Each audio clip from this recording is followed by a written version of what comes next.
प्रदर्शन करू नये मतदार याद्यांच्या मुद्द्यावरनं मुख्यमंत्री फडणवीसांचा आदित्य ठाकरेंवर निशाणा.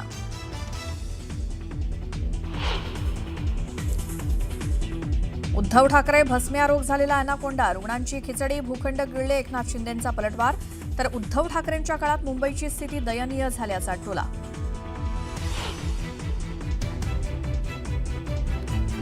वसंतदादा शुगर इन्स्टिट्यूटची कोणतीही चौकशी सुरू नाही, मुख्यमंत्री देवेंद्र फडणवीसांची माहिती. फलटणमधील महिला डॉक्टर आत्महत्या प्रकरणी परळी बीड मार्गावरती रास्ता रोको, वडवणीसह परिसरातील नागरिकांचा सहभाग. उर्वरित आरोपींवरती कठोर कारवाई करण्याची मागणी.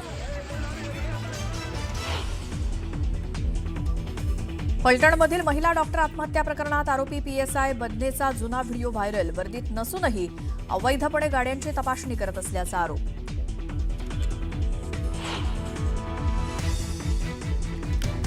शेतकरी नेते बैठकीला न आल्यामुळे आजची बैठक रद्द, तर दुपारी 4 वाजेपर्यंत वाट बघणार. मागण्या मान्य न झाल्यास थेट रामगिरी गाठणार, बच्चू कडूंचा इशारा.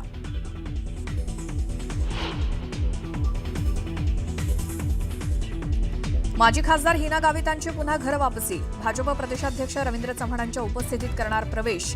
पक्षादेश झुगारून बंडखोरी करत लढवली होती निवडणूक.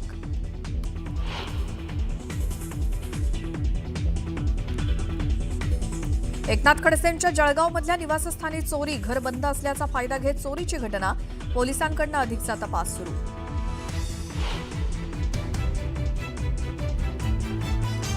छत्रपती संभाजीनगरमध्ये सायबर फसवणूक करणाऱ्या कॉल सेंटरवरती पोलिसांचा छापा. 100हून अधिक कर्मचारी कॉल सेंटरवरती काम करत असल्याची माहिती, पोलिसांकडून अधिकचा तपास सुरू.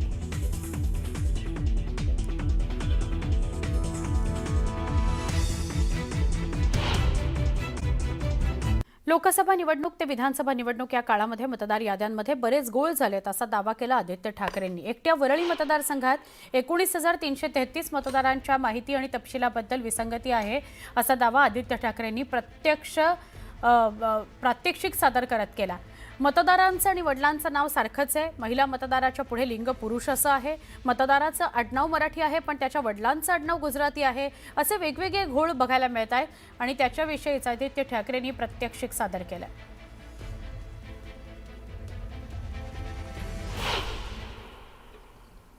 अठ्ठेचाळीस मतदार दाखवले होते. ऍड्रेस पत्ता काय दाखवला असेल?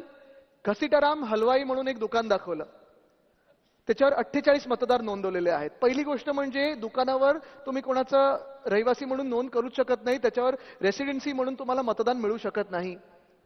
पण गंमत अशी आहे की हे सगळे माहिती काढत असताना आम्ही जेव्हा इथे गेलो घसीटाराम हलवाईमध्ये थोडी हलवाई घ्यायला गेलो, तेव्हा आत्ताची परिस्थिती अशी आहे आणि हे दुकान 10 वर्षापूर्वीच कोणीतरी तोडून मोकळं होऊन पुढे गेलेलं आहे. तिथे एक सुद्धा ही व्यक्ती राहत नाही 48 मधून. लोअर परळमधील जमीनदोस्त दुकानामध्ये 48 मतदार राहत असून सगळेच घसीटाराम असल्याचा आरोप आदित्य ठाकरेंनी केला होता. आदित्य ठाकरेंच्या या आरोपामागची वस्तुस्थिती जाणून घेण्याचा आम्ही प्रयत्न केला.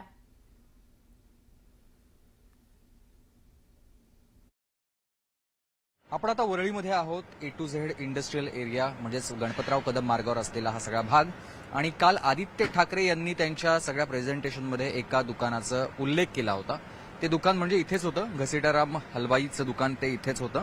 आणि याच ठिकाणी आदित्य ठाकरे यांनी दिलेल्या प्रेझेंटेशननुसार या दुकानाचा पत्ता असलेले 42 मतदारांची नोंदणी आणि त्या मतदारांची नोंदणी तिथे निवासी पत्ता कोणताही नव्हता, तर तिथे फक्त हे दुकान आणि दुकान त्या कमर्शियल जागेमध्ये या सगळ्या 42 लोकांचा पत्ता होता असं आदित्य ठाकरे यांनी म्हटलं.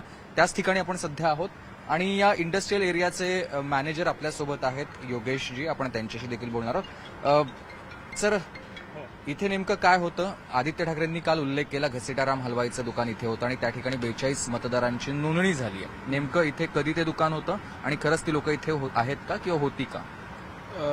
कसं आहे, बिल्डिंग इथे खूप अगोदर जुनी आहे. मला वाटतं झाली 50-60 वर्ष झाली असतील.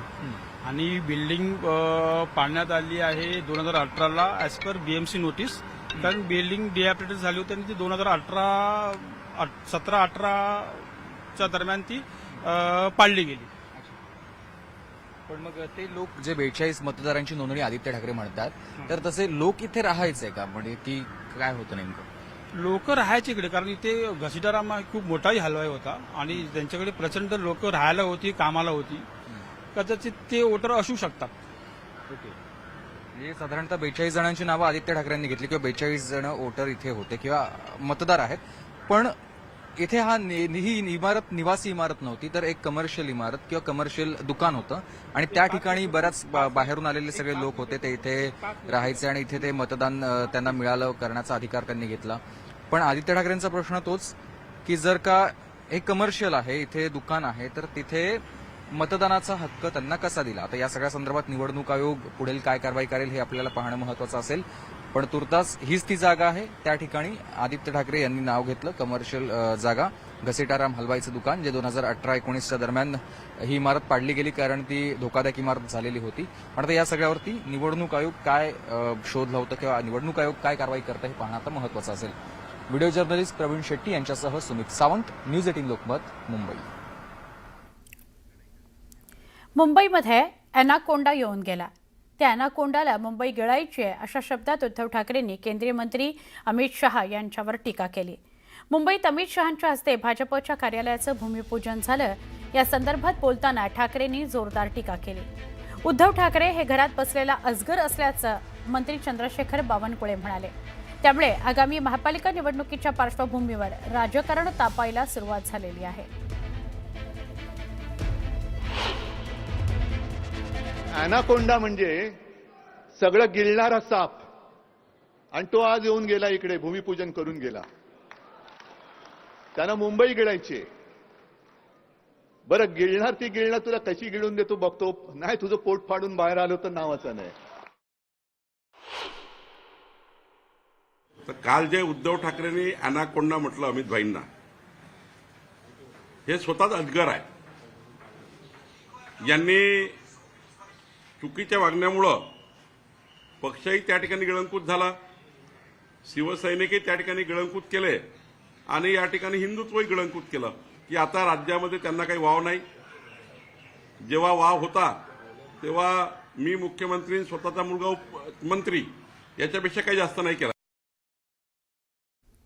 उद्धव ठाकरे भस्मीरोग झालेला अॅनाकोंडा आहे. 25 वर्षांपासून मुंबईला अॅनाकोंडाचा विळखा पडलाय. रुग्णांची खिचडी, भूखंड गिळले असं म्हणत उपमुख्यमंत्री एकनाथ शिंदेंनी उद्धव ठाकरेंवर निशाणा साधला. त्याचबरोबर ठाकरेंच्या काळात मुंबईची दयनीय अवस्था झाली असं म्हणत शिंदेंनी टोला लगावला.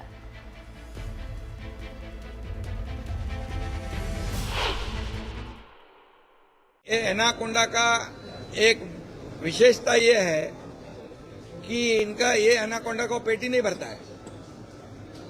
इन्होंने मुंबई की तिजोरी को निगल गए, मुंबई निगल गए, कई भूखंड निगल गए, पेशेंट की खिचड़ी निगल गए, डेड बॉडी बैग में पैसे खाए, डामर में पैसे खाए.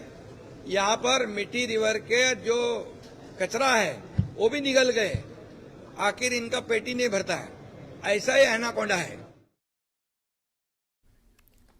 वसंतदादा शुगर इन्स्टिट्यूटसाठी प्रत्येक ऊस उत्पादकाकडून ₹1 कापून घेतला जातो.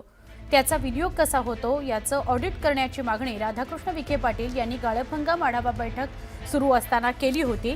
त्यावर साखर आयुक्तांनी त्याचा अहवाल द्यावा असं त्यांना सांगण्यात आलं होतं. पण अद्यापही वसंतदादा शुगर इन्स्टिट्यूटची कोणतीही चौकशी सुरू करण्यात आलेली नाही. चौकशी करण्याचे आदेश मुख्यमंत्र्यांनी दिले नाहीयेत अशी माहिती विश्वसनीय सूत्रांकडून मिळते.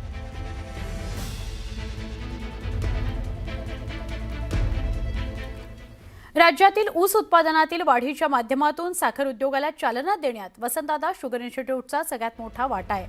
शरद पवारांच्या अध्यक्षतेखाली अजित पवारांसह सगळ्याच नेत्यांनी पक्षाच्या पलीकडे जात शेतकऱ्यांकरता, शेतकऱ्यांच्या हिताकरता काम केलं. पण तरीही संस्थेच्या चौकशीचे आदेश ही केवळ नियमित प्रक्रिया नाही, तर भाजपनं आता ठाण्यानंतर बारामतीकडे आपला मोर्चा वळवलाय असा त्याचा अर्थ होतो, असा हल्लाबोल रोहित पवारांनी केला.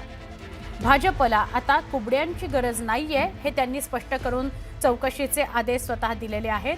हा कुबड्यांवरील अवलंबित्व कमी करण्याचा प्रयत्न आहे, हे लवकरच स्पष्ट होईल असंही रोहित पवार म्हणाले.